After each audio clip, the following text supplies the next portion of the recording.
Hello बच्चों, स्वागत है आप सभी का आज के इस वीडियो में। जैसा कि हम सभी जानते हैं कि भी हम लोग कक्षा 11वीं का गणित का अध्याय 5वां जिसका शीर्षक है सममित संख्याएं और दीर्घघातीय समीकरण, जिसे अंग्रेजी में complex number and quadratic equation के नाम से जाना जाता है, उसे अभी हम लोग पढ़ रहे हैं। आगे बढ़ते हुए मैं बता दूं कि इसके पिछले वाले वीडियो तक यानी कि भाग 18वां, ये आज का वीडियो 19वां वीडियो है, यानी इसके पिछले वाले वीडियो यानी वीडियो नंबर 18 तक हमने इस अध्याय को पूरी तरह से अच्छी तरीक़ा से समझते हुए इस अध्याय को पूरी तरह से कंप्लीट कर दिया था। हालांकि जब मैं देख रहा था तो मुझे यह पता चला कि मैं एक टॉपिक इस अध्याय का छोड़ चुका हूँ। इसे ही आज के इस वीडियो में हम लोग कंप्लीट करेंगे, यानी कि यह वीडियो आज इस अध्याय का आखिरी वीडियो होगा। ये एक वीडियो सममित संख्या का है। जब मैं सममित संख्या पढ़ा रहा था तो गलती से यह वीडियो छूट गया था हमसे, तो इसके लिए मैं आप सभी से माफ़ी मांगना चाहूँगा। आज के इस वीडियो में वो जो टॉपिक छूट गया था उससे अभी हम लोग पढ़ लेंगे और उसी के साथ ये चैप्टर पूर्ण तरह से पूरी 100% समाप्त हो जाएगी। तो चलिए बिना समय को देर किए आज के इस वीडियो को आगे बढ़ाते हैं। जैसे कि मैंने बताया कि आज का यह वीडियो अंतिम वीडियो है, इस अध्याय का अंतिम वीडियो है और भाग 19 है, यानी कि इससे पहले हम लोगों ने 18 वीडियो इस अध्याय से जुड़ा बना लिए हैं और कुल मिला के इस अध्याय में हम कितने वीडियो बनाए? टोटल 19 वीडियो बनाए हैं। इसलिए यदि आपको पूरा यह अध्याय सममित संख्या और दीर्घघातीय समीकरण दोनों भाग अच्छी तरीक़ा से समझना है तो आपको यह पूरा वीडियो यानी इस 1 से लेके 19 तक जितना भी वीडियो है आप सभी को अच्छा से देखना होगा और जिसमें कॉन्सेप्ट बताया गया है उसको एक बार अपने NCERT बुक या फिर किसी भी रेफरेंस बुक से पढ़ना होगा और कुछ प्रॉब्लम सॉल्व करने होंगे। उसके बाद आपको ये अध्याय पूरी तरह से अच्छी तरीक़ा से समझ में आ जाएगा। तो चलिए समय को ध्यान में रखते हुए आज की लेक्चर को, आज की इस वीडियो की शुरुआत करते हैं और सबसे पहले जानते हैं कि वो कौन सा विषय बाकी रह गया था, वो कौन सा टॉपिक बाकी रह गया था इस अध्याय का, जो कि हमने नहीं कवर किया और इस वीडियो में कवर करने वाले हैं। तो आज की वीडियो में कवर किया जाने वाला विषय यानी आज हम लोग इस वीडियो में क्या पढ़ने वाले हैं, तो यही एक टॉपिक था square root of complex number, यानी सममित संख्या का वर्गमूल। वर्गमूल मतलब अंग्रेजी में इसको क्या कहते हैं? स्क्वायर रूट, जो कि कुछ इस तरीक़ा से यहाँ पे कुछ नंबर रहता है इस तरीक़ा से जो कि लिखा जाता है। उसके बाद जब हम लोग सममित संख्या का वर्गमूल यानी square root of a complex number जब पढ़ लेंगे तो उसको समझने के लिए फिर से हम लोग कुछ उदाहरण लेंगे जिससे आपको और भी अच्छी तरीक़ा से समझ में आ जाएगा। तो उम्मीद करता हूँ कि आप लोगों को आइडिया लग गया होगा कि आज के इस वीडियो में हम लोग क्या पढ़ने वाले हैं। तो चलिए आज के इस वीडियो को शुरुआत करते हैं। सममित संख्या का वर्गमूल। सममित संख्या का वर्गमूल, मान लीजिए आपके पास एक सममित संख्या दिया गया है z = √a+ib। क्या दिया गया है? z = a+ib। इसको एक तरह से आप ऐसे समझ सकते हैं कि मान लीजिए अभी यहाँ पे आप ये जो अंडर रूट है ना इसको हटा दीजिए। अभी बस देखिए कि मान लीजिए आपको एक सममित संख्या दिया गया है z, जिसका मान क्या है? a+ib। अब यदि आपको कहा जाए कि भाई तुम इसका स्क्वायर रूट यानी कि ये वर्गमूल निकालो, तो कैसे निकालेंगे? जैसे मान लीजिए आपको एक उदाहरण देखिए, मान लीजिए 81 लिखा हुआ है। अब यदि कहा जाएगा आपको कि इसका वर्गमूल यानी कि इसका स्क्वायर रूट निकालो, तो अब कैसे निकालते हो? 81 को ये वर्गमूल के अंदर लिखते हो यानी स्क्वायर रूट के अंदर लिखते हो कुछ इस प्रकार, और फिर इसका वैल्यू निकाल लेते हो जो कि 9 होता है। तो यही हमें करना है कि यहाँ पे थोड़ा देर क्या स्क्वायर रूट हटा दीजिए। तो मान लीजिए आपको एक सममित संख्या दिया गया है a+ib। यदि कहा जाएगा कि इसका वर्गमूल निकालना है तो क्या करना है? आपको यहाँ पे अंडर रूट के अंदर इसका इस z का वैल्यू लिख देना है। अब जैसे ही आप ये जेड का वैल्यू लिखोगे तो यहाँ पे आपको तो ये वास्तविक संख्या में जैसे हम लोग √81 लिखते थे, तो ये तो हम लोग को याद रहता था कि ये 81 का किसका स्क्वायर 81 होता है, तो 9 का, तो 9 ही इसका वर्गमूल होगा। दूसरा मेथड होता था कि कौन दो वास्तविक संख्या को हम लोग गुना करें कि उसका आंसर जो है 81 आ जाए, तो वही उसका वर्गमूल हो जाएगा। लेकिन सममित संख्या में तो ऐसे आप चेक नहीं कर सकते, क्योंकि सममित संख्या तो खुद आपस में सममित संख्या यानी कॉम्प्लेक्स नंबर है। अब गणित में infinite number of complex number exist करते हैं। अब ये वास्तविक संख्या में तो हम लोग 9 × 9 ईजी होता था ये गुना करना, 9 × 9 81, 2 × 2 = 4, ऐसे करके हमको आसानी से चेक कर लिया करते थे। लेकिन सममित संख्या में तो गुना करना ये थोड़ा सा मुश्किल होता है। हालांकि मैंने इसको गुना करना भी आपको बहुत अच्छी तरीक़े से सिखाया है, लेकिन फिर भी थोड़ा सा लेंदी होता है, थोड़ा सा टाइम टेकिंग होता है। तो ये कोई अच्छा तरीका नहीं है कि आप कोई भी सारे सममित संख्या को आपस में गुना करके चेक करो कि वो सममित संख्या का वर्गमूल है कि नहीं। इसके लिए आपको करना क्या है, आसान तरीका ये है कि यदि आपको किसी को सममित संख्या लिखना है, तो किसी भी सममित संख्या का वर्गमूल निकालना है, तो सबसे पहले आप इसको अंडर रूट के अंदर यानी वर्गमूल के अंदर लिख दो। और फिर वर्गमूल ये हम लिख दिया वर्गमूल के अंदर। अब मान लीजिए कि इसका जो आंसर आएगा वो किस फॉर्म में आएगा, x + iy। जिस प्रकार 81 वास्तविक संख्या का वर्गमूल हमेशा एक वास्तविक संख्या ही होता है, उसी प्रकार सममित संख्या का वर्गमूल हमेशा एक सममित संख्या ही होगा। इसीलिए हमने यहाँ पे √a + ib = x + iy लिखा। दोनों तरफ क्या लिखा, सममित संख्या। यहीं पे अगले स्लाइड में हमने एग्जाम्पल दिया है, उदाहरण दिया कि जिस प्रकार वास्तविक संख्या का वर्गमूल वास्तविक संख्या ही होता है, उसी प्रकार ये सममित संख्या का वर्गमूल भी सममित संख्या ही होगा। उम्मीद करता हूँ कि आपको यह वाला ये जो मैं समझाना चाह रहा हूँ समझ गए होंगे। अब चलिए पढ़ते हैं इसके आगे क्या करना है।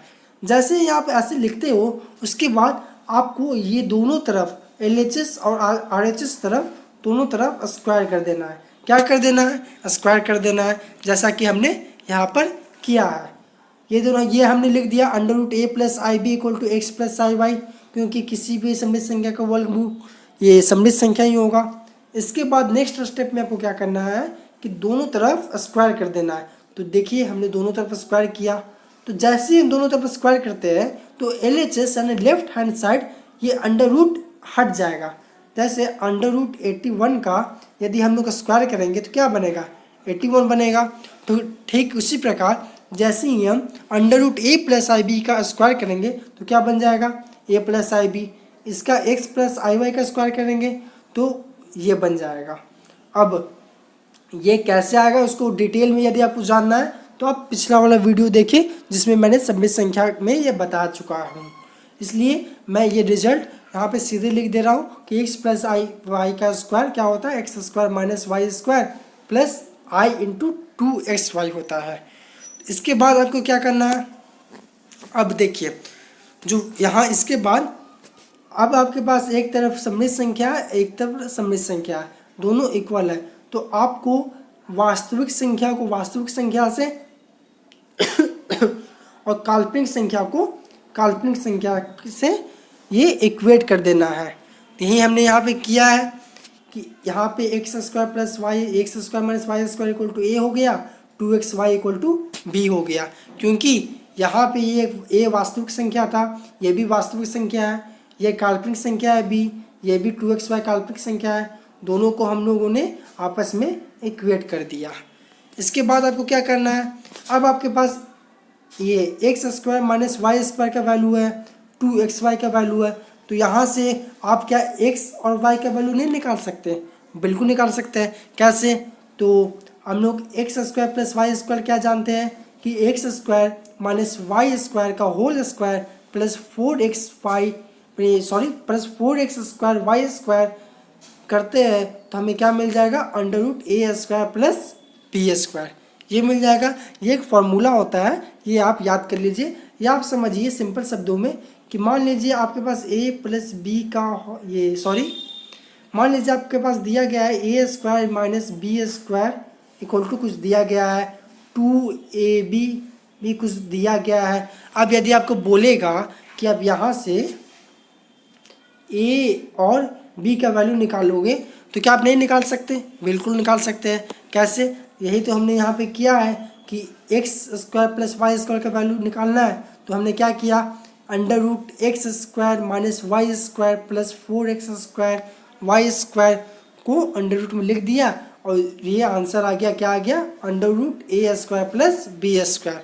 अब क्या करना है, यहाँ से जब हम लोग इसको सॉल्व करेंगे तो हमारे पास x और y का वैल्यू आ जाएगा, जो कि क्या होगा 1/2 into under root A square plus B square plus A. ध्यान दीजिए ये जो अंडर रूट है ये सिर्फ यहीं तक है। कहाँ तक है? यहाँ तक। ये जो आपको कर्ली ब्रैकेट दिख रहा है यहीं तक है। यानी x का वैल्यू क्या हो गया 1/2 under root x square under root A square plus B square plus A, और y का वैल्यू क्या हो गया 1/2 under root A square plus B square minus A. यानी एक बार प्लस है एक बार माइनस है। अब आपको x का वैल्यू पता चल गया, y का वैल्यू पता चल गया, और हम लोगों ने स्टार्टिंग में क्वेश्चन को सॉल्व करने वक्त ये लिखा था कि under root a plus i b equal to x plus i y. अब यहाँ पे आपको x का वैल्यू पता चल गया, y का वैल्यू पता चल गया, और दोनों का वैल्यू आप यहाँ पे रख दीजिए। वो जो आंसर आएगा, वो जो समृद्ध संख्या बनेगा, वही समृद्ध संख्या दिए गए समृद्ध संख्या का क्या होगा, वर्गमूल होगा। वर्गमूल मतलब जिससे अंग्रेजी में क्या कहते हैं, तो ये स्क्वायर रूट कहते हैं। एक उदाहरण के माध्यम से चलिए इसको एक बार समझ लेते हैं। जैसे कि मान लीजिए आपको एक समृद्ध संख्या दिया गया है 6 + 8i। क्या दिया गया है? 6 + 8i। अब यदि आप लोगों को इसका वर्गमूल निकालना है तो कैसे निकालेंगे? तो सर सबसे पहले तो इसको अंडर रूट के अंदर लिख देंगे। लो मैंने लिख दिया। इसके बाद क्या करेंगे? सर आपने बताया था कि अंडर रूट लिखने के बाद आपको हमको ये एक और समृद्ध संख्या से इसको इक्वेट कर देना है। क्यों? क्योंकि एक समृद्ध संख्या का वर्गमूल हमेशा ही एक समृद्ध संख्या होता है। तो यदि हम लोग यहाँ पे under root 6 + 8i equal to x plus i y लिखते हैं, दोनों तरफ स्क्वायर करते हैं, तो हमें कुछ ऐसा मिलेगा। क्या मिलेगा? 6 + 8i equal to x square minus y square plus i into 2xy। अब यहाँ से हम लोग वास्तविक भाग और काल्पनिक भाग से इक्वेट कर देंगे। तो यहाँ से हमें क्या मिल जाएगा? यहाँ से देखिए, यहाँ से हमें क्या मिल जाएगा, x square minus y square का वैल्यू और एक्स वाई का वैल्यू। अभी हमने जाना कि यदि हमें x square minus y square का वैल्यू पता है और एक्स वाई का वैल्यू पता है, तो हमें एक्स और वाई का भी वैल्यू पता चल जाएगा, जो कि अभी हमने ये वाला पिछले स्लाइड में अभी हमने इस फॉर्मूले के ज़रिए जाना था। यहाँ पे जो फॉर्मूला लिखा हुआ है। अब यहाँ तक तो हमने कर लिया। कहाँ तक कर लिया? ये x square minus y square and x y का वैल्यू हमारे पास आ गया। अब हम लोगों को एक्स वाई का वैल्यू लाना है, तो उसी मेथड से जो अभी हमने पिछले स्लाइड में बताया, उस फॉर्मूले को यूज करते हुए यदि हम लोग एक्स वाई का वैल्यू निकालते हैं तो क्या आ जाएगा? एक्स का वैल्यू आएगा +-2√2 और वाई का वैल्यू आ जाएगा +- ये √2। यानी एक्स का 2 वैल्यू आया और वाई का 2 वैल्यू आया। अब चूँकि हम लोगों ने माना था कि under root 6 + 8i equal to क्या है, तो x प्लस आई वाई है। यहाँ पे आप देख सकते हैं हमने माना था। अब हमें x का वैल्यू पता चल गया, y का वैल्यू पता चल गया, तो दोनों को यदि हम लोग x और y का वैल्यू यहाँ पे रख देते हैं तो हमें किसका वैल्यू पता चल जाएगा?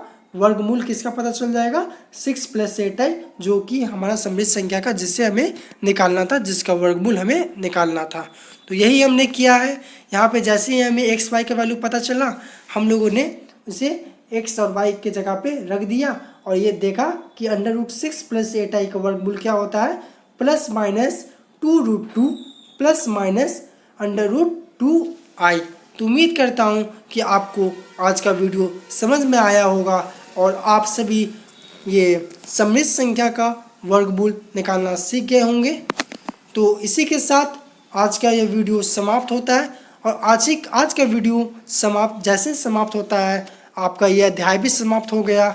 यानी कि इस अध्याय को हमने पूरी तरह से अच्छी तरीके से समझ के कंप्लीट कर लिया है। अब आप सभी इस अध्याय का जो भी प्रश्न बचा हुआ है एनसीईआरटी बुक में आप उसे सॉल्व कर सकते हो। सारा प्रश्न आपका सॉल्व हो जाएगा। उदाहरण देखिएगा, इस वीडियो को बार बार देखिए और समझिए, उसके बाद सॉल्व कीजिए, आपका सारा प्रॉब्लम सॉल्व हो जाएगा। तो उसी के साथ, इसी वीडियो के साथ यह अध्याय भी समाप्त होता है हमारा। थैंक यू और धन्यवाद।